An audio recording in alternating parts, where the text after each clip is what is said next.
जब कोई बड़ा परिवर्तन तीव्र गति से व्यापक क्षेत्र में किया जाता है तो उसे क्रांति कहते हैं।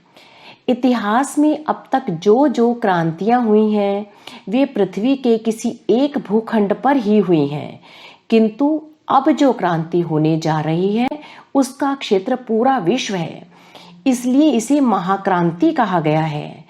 पंडित श्रीराम शर्मा आचार्य। पुस्तक का नाम महाक्रांति का शंखनाद।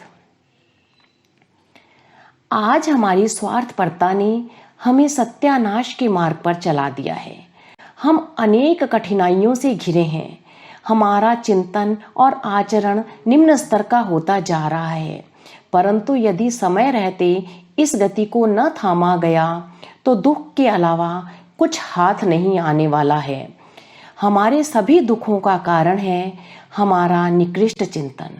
जैसे जैसे हम अनुचित्य की हानियां समझते जाएंगे और उसे निरस्त करने की आवश्यकता समझेंगे, वैसे ही वैसे एक ऐसा धर्म युद्ध खड़ा होगा जो आसुरी प्रवृत्ति को अपने सामने खड़ा नहीं होने देगा।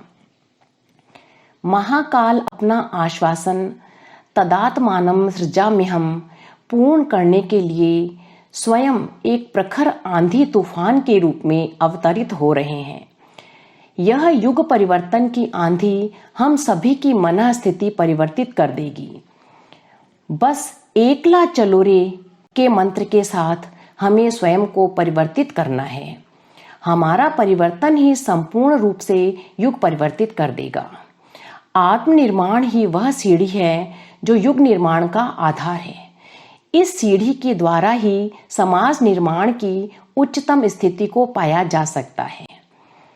आपके समक्ष प्रस्तुत है एक लघु पुस्तक जो विश्व मानव के स्थूल और सूक्ष्म पक्ष को प्रभावित करने वाली महाक्रांति के 3 चरण और उनके द्वारा होने वाले परिवर्तनों पर प्रकाश डालती है।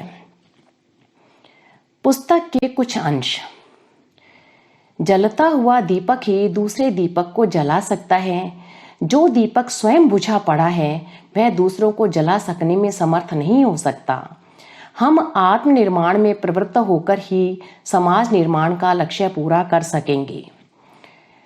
कोई भी महान कार्य सदा आदर्शवादी आस्था लेकर चलने वाले ही पूर्ण करते हैं।